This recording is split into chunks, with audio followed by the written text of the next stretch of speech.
Penyaluran bantuan keuangan desa perlu mendapat perhatian serius. Gerabah Desa Mayong harus bisa menembus ekspor.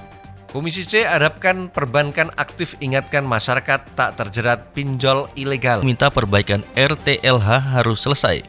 Cakupan vaksinasi di Brebes belum menggembirakan. Hai Telur Jateng, apa kabar hari ini? Selama beberapa menit ke depan, Parlemen Inframe akan menemani Anda dengan rangkaian informasi kegiatan DPRD Provinsi Jawa Tengah bersama saya Bintari Setia. Dan saya Star Lambang, dan inilah Parlemen Inframe selengkapnya.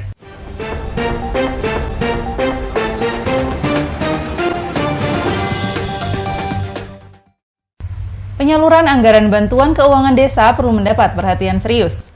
Dalam rangka itulah, Komisi A DPRD Jawa Tengah memantau penyaluran bantuan keuangan desa tahun anggaran 2021 di Karanganyar. Penyaluran anggaran bantuan keuangan desa perlu mendapat perhatian serius. Dalam rangka itulah Komisi A DPRD Jawa Tengah memantau penyaluran Bankiudes tahun anggaran 2021 di Karanganyar dengan mendatangi kantor Dinas Pemberdayaan Masyarakat dan Desa atau di Permasdes Karanganyar. Wakil Ketua Komisi A Fuad Hidayat mengatakan alokasi Bankiudes pada 2021 sebesar 1,6 triliun rupiah. Kedepan bantuan keuangan desa harus terarah dan terukur. Sekarang ini penerimaan Bankiudes di 7.809 desa masih belum memenuhi azas keadilan. Komisi A pun akan meminta masukan pihak desa supaya bahan pembahasan menjadi komprehensif. Sementara dalam paparannya, Kepala Dispermasdes Karanganyar Sundoro Budi Karyanto menjelaskan, untuk alokasi bantuan keuangan di daerahnya pada peningkatan sarana dan prasarana ada 256 titik masuk SK tahap pertama sebesar 34 miliar rupiah. Dari 254 titik SPJ yang sudah masuk, masih ada 2 titik yang kurang pelaporannya. Sementara untuk bantuan keuangan operasional bagi kader pemberdayaan masyarakat desa di 162 desa sebesar 810 juta rupiah untuk pertanggungjawabannya sudah selesai 100%. Produk gerabah di Desa Mayong Lor, Kecamatan Mayong, Kabupaten Jepara menarik perhatian Komisi B. Di tempat itu banyak para pengrajin gerabah, baik yang dikelola secara tradisional maupun modern. Produk gerabah di Desa Mayong Lor, Kecamatan Mayong, Kabupaten Jepara, menarik perhatian Komisi B. Di tempat itu banyak para pengrajin gerabah, baik yang dikelola secara tradisional maupun modern. Wakil Ketua Komisi B Sri Maryuni mengungkapkan, produksi gerabah harus mampu menyesuaikan dengan perkembangan zaman.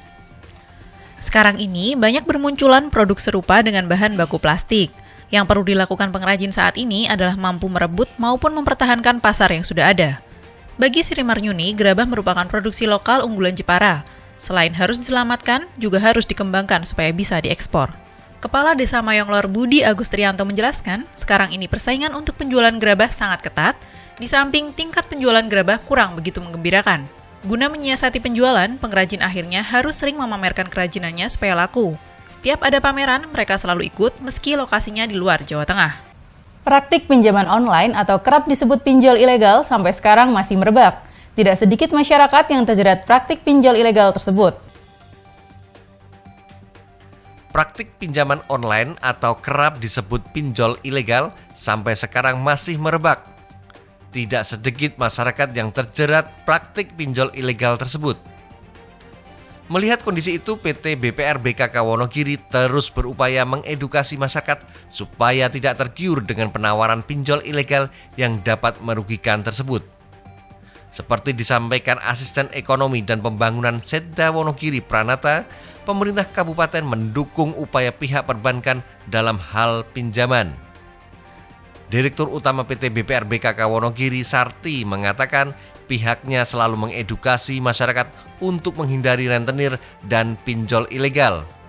Salah satu upaya adalah dengan meluncurkan kredit mentari yang diperuntukkan bagi pedagang kecil, kuli panggul, tukang sapu, dan tukang parkir.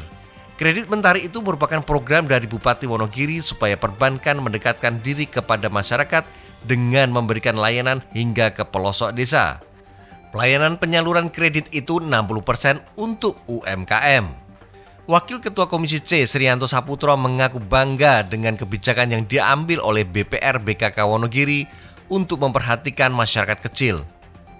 Diakuinya, praktik rentenir dan pinjol ilegal sangat menyusahkan masyarakat. Selanjutnya, anggota Komisi C Agung Budi Margono juga mengapresiasi kinerja BPR BKK Wonogiri selama ini.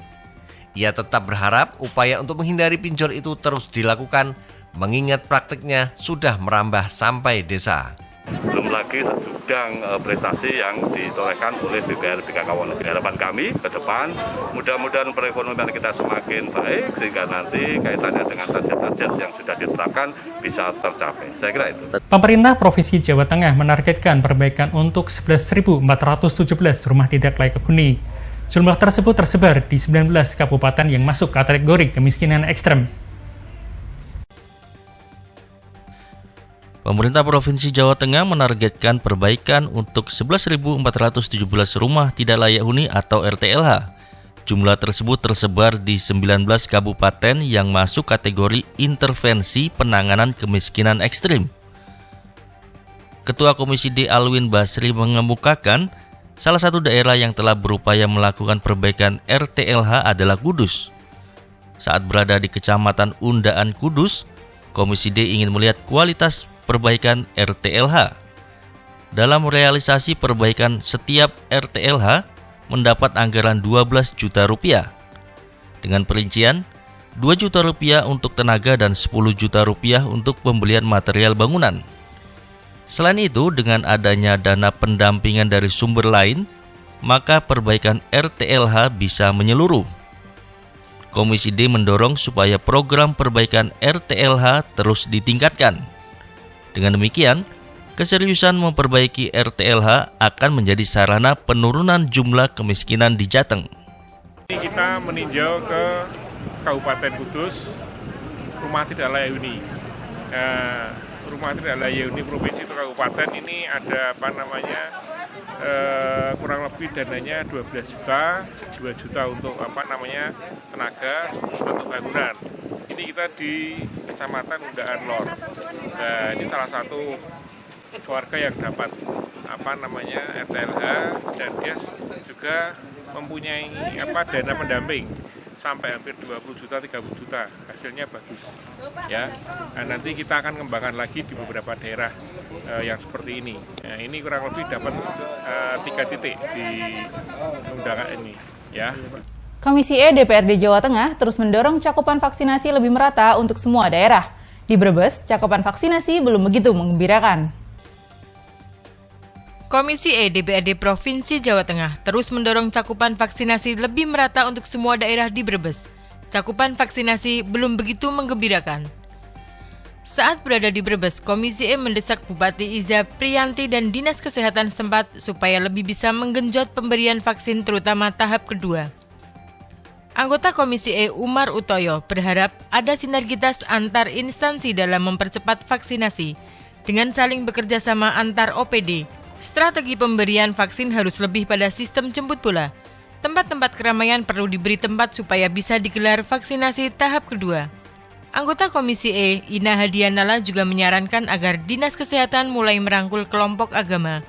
Sementara Bupati Ida Priyanti menjelaskan, pemerintah kabupaten selalu melakukan pergerakan maksimal guna mencapai cakupan vaksin.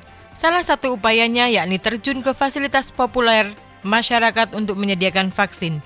Selain itu, pihak Dinas Kesehatan sudah melakukan upaya dengan door-to-door. Saya Bintari Setia. Saya Esther Lambang. Terima kasih atas perhatian Anda. Salam Berlian TV. Aspiratif, informatif.